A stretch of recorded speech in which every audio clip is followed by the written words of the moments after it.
Hi friends, welcome to కాసల్ చక్కర్ movie webs. Friends, Akhanda 2 full movie story అయితే ఇప్పుడు నేను మీకు చెప్పబోతున్నాను. ఈ స్టోరీ కానీ మీకు నచ్చిందంటే నా వీడియోని లైక్ చేయండి, షేర్ చేయండి, నా ఛానల్ని సబ్స్క్రైబ్ చేయండి, నన్ను సపోర్ట్ చేయండి. ఇప్పుడు వీడియోలోకి వెళ్ళిపోదాం. మనకి అఖండ 1లో పెద్ద బాలకృష్ణ కూతుర్ని కాపాడడానికి అఖండ బాలకృష్ణ వస్తారు. దుష్ట శక్తుల నుంచి, దుర్మార్గుల నుంచి ఆ పాపని కాపాడి తిరిగి హిమాలయాలకైతే వెళ్ళిపోతాడు. అయితే వెళ్ళిపోయే ముందు ఆ పాపకు ఒక ప్రామిస్ అయితే చేస్తాడు. నీకు ఏ కష్టం వచ్చినా, ఏ ప్రమాదం వచ్చినా నేను నీకు తోడుగా ఉన్నాను, నువ్వు పిలిచినప్పుడు నేను వస్తాను అని చెప్పి ప్రామిస్ చేసి వెళ్ళిపోతాడు. ఇలా మనకి అఖండ 1 అయితే క్లోజ్ అవుతుంది.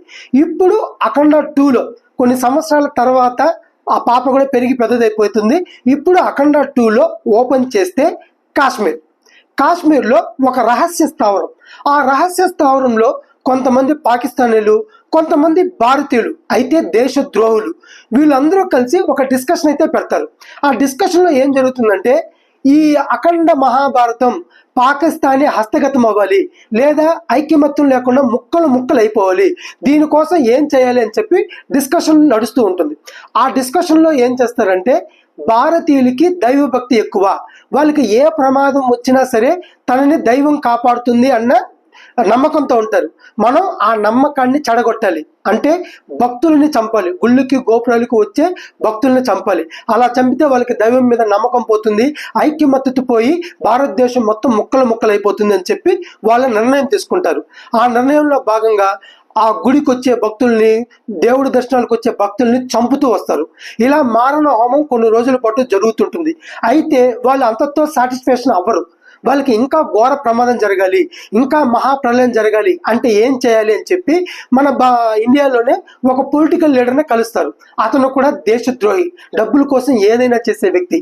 అలాంటి వ్యక్తిని కలిస్తే అతను ఒక ఉపాయం ఇస్తాడు, మహాకుంభమేళ. ఆ మహాకుంభమేళలో అనేక లక్షల మంది జనాలు వస్తారు, భక్తులు వస్తారు. అక్కడ కానీ ఒక్కసారిగా మారణ హోమం సృష్టిస్తే లక్షల్లో జనాలు చచ్చిపోతారు, ఐక్యమత్యతో కూలిపోతుంది, ఇండియా ముక్కలైపోతుంది. ఇది చేద్దాం అని ప్లాన్ చేస్తారు. అనుకున్న విధంగానే కుంభమేళాలో త్వరలో రాబోతుంది అనగానే దానికి నాశనం కోసం, అక్కడ మారణ హోమం సృష్టించడం కోసం ప్రణాళికలు ఏర్పాటు చేస్తుంటారు. ఈ విషయం ఇంటెలిజెన్స్ ద్వారా మన ఇండియన్ ప్రభుత్వానికి కూడా తెలుస్తుంది.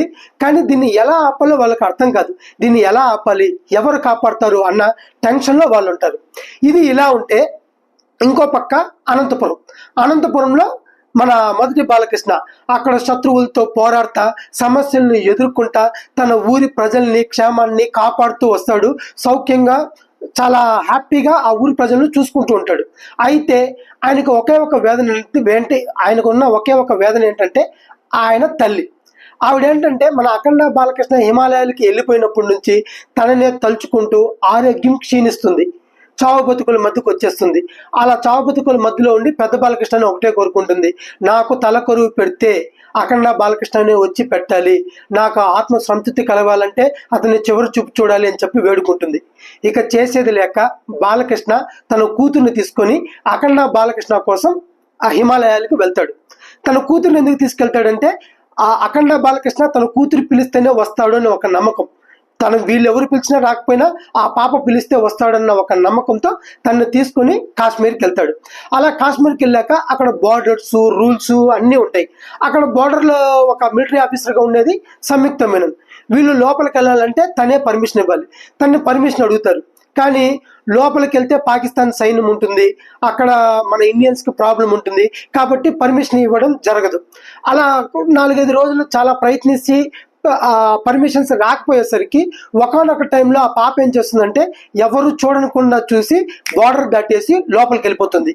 మన అఖండ బాలకృష్ణ దొరుకుతాడేమని చెప్పి లోపలికి వెళ్ళిపోతుంది. అలా లోపలికి వెళ్ళిపోయిన టైంలో అక్కడ పాకిస్తాన్ సైన్యం ఆ పాపను చూస్తారు. ఆ పాపను చూసేసి ఎలాగైనా చంపాలని చెప్పి వెంబడిస్తారు.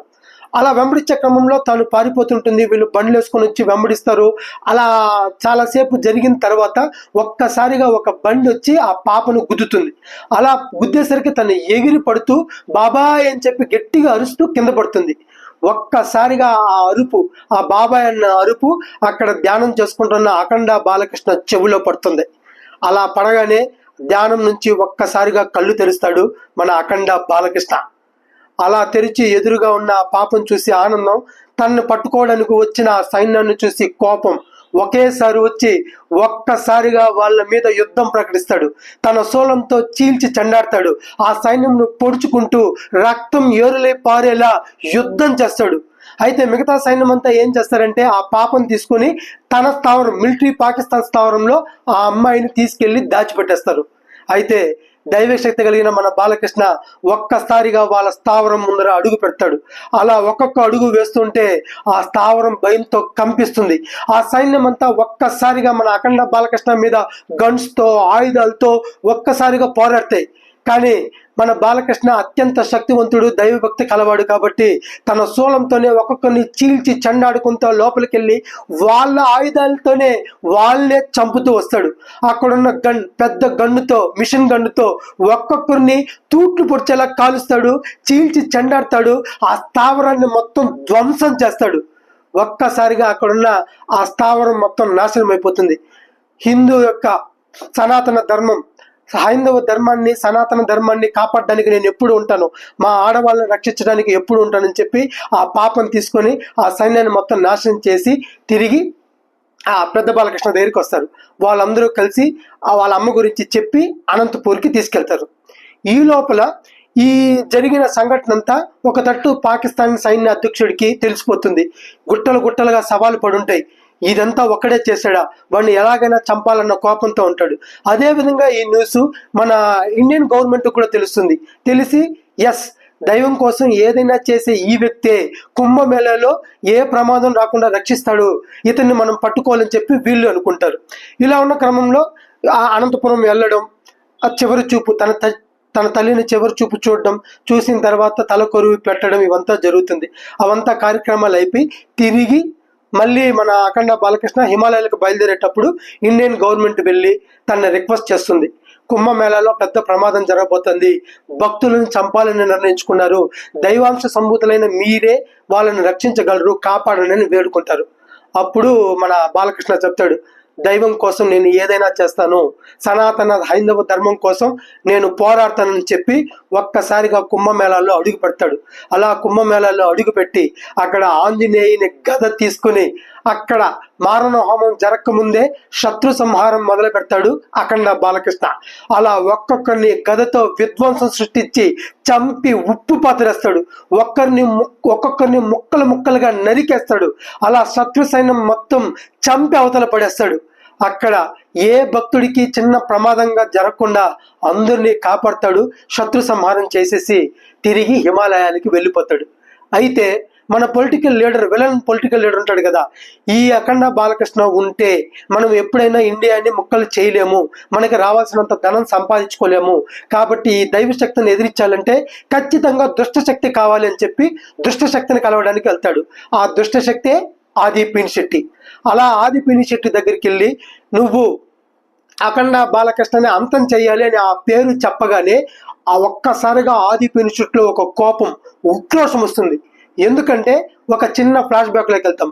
ఆల్రెడీ ఆది పినిశెట్టి ఫ్లాష్ బ్యాక్లో ఏం చేస్తుంటాడంటే ఈ ప్రపంచాన్ని మొత్తం స్వంతం చేసుకోవాలన్న ఉద్దేశంతో 8 మంది గురుబాలని కంఠాలను తెంపి దుష్టశక్తికి బలిచ్చి మొత్తం ప్రపంచాన్ని సొంతం చేసుకోవాలనుకుంటాడు. కానీ అదే టైంలో మన అఖండ బాలకృష్ణ అక్కడికి వచ్చి దుష్ట శక్తిని ఎదిరించి ఆ దుష్ట యొక్క స్థావరాన్నంతా ధ్వంసం చేసి ఆ బాలుని రక్షిస్తాడు. వాళ్ళు దైవాంశ సంభూతులైన పిల్లలు వాళ్ళని కానీ చంపితే ఎవరిని వదిలిపెట్టని చెప్పి అక్కడ మొత్తం ధ్వంసం చేసి ఆది పినిశెట్టికి వార్నింగ్ ఇచ్చి ఇంకోసారి ఇలా జరిగిందంటే నిన్ను, నీ దుష్ట శక్తిని సర్వనాశనం చేస్తా, జాగ్రత్త అని చెప్పి వార్నింగ్ ఇచ్చి వెళ్ళిపోయింటాడు. అది ఆది పినిశెట్టికి ఒక్కసారిగా గుర్తొచ్చింది. వీడిని అంతం చేస్తే నేనే అంతం చేస్తానని చెప్పి ఇప్పుడు ఇంకా ఈ గ్యాప్ లో ఇంకా ఫుల్గా మంత్రశక్తులు, దుష్ట శక్తులు పెంపొందించుకుంటాడు. ఆ దుష్ట శక్తులతో ఒక్కసారిగా హిమాలయాల్లో అడుగు పెడతాడు. అలా హిమాలయాల్లో అడుగుపెట్టి తన దుష్ట శక్తిని ఒక్కసారిగా బాలకృష్ణ మీద వదులుతాడు. అయితే మన బాలకృష్ణ ఎంతమంది దుష్ట శక్తులు వచ్చినా దైవశక్తి ముందు ఏమి చేయలేదని నిరూపించడానికి ఒక్కసారిగా ఉద్రేకుడై తన మంత్రోచ్చారంతో, శక్తియుక్తులతో ఆ దుష్ట శక్తిని అందరినీ సర్వనాశనం చేస్తాడు. వాటిని తొక్కుకుంటూ, తోసుకుంటూ వెళ్ళి చంపుకుంటూ, నరుక్కుంటూ మొత్తం దుష్ట శక్తినే అంతం చేసేస్తాడు. మొత్తం అంతం చేసి నా భారతదేశం, హిందూ దేశం, దీంట్లో సనాతన హైందవ ధర్మం ఖచ్చితంగా నిలబడుతుంది. దానికి అపకారం చేసే వాళ్ళు మనుషులైనా సరే, దుష్ట శక్తులైనా సరే ఈ రకంగానే దుష్ట సంహారం చేస్తాను, సర్వనాశనం చేస్తాను, నా భారతదేశాన్ని కాపాడుతాను అని చెప్పి నిలబడతాడు. అలా నిలబడడంతో మన అఖండ 2 మూవీ కంప్లీట్ అవుతుంది. ఫ్రెండ్స్, మీకు తెలిసిందే కదా, నేను ఇది ట్రైలర్ చూసి నేను ఊహించి చెప్పిన కథ. మరి ఈ కథ ఎంతవరకు కరెక్ట్ అవుతుందో, ఎంత % కరెక్ట్ అవుతుందో మీరు మూవీ చూసి చెప్పండి. ఇది ఫ్రెండ్స్ ఇవాటి వీడియో. ఈ వీడియో కానీ మీకు నచ్చితే నా వీడియోని లైక్ చేయండి, షేర్ చేయండి, నా ఛానల్ని సబ్స్క్రైబ్ చేయండి, నన్ను సపోర్ట్ చేయండి. Thank you.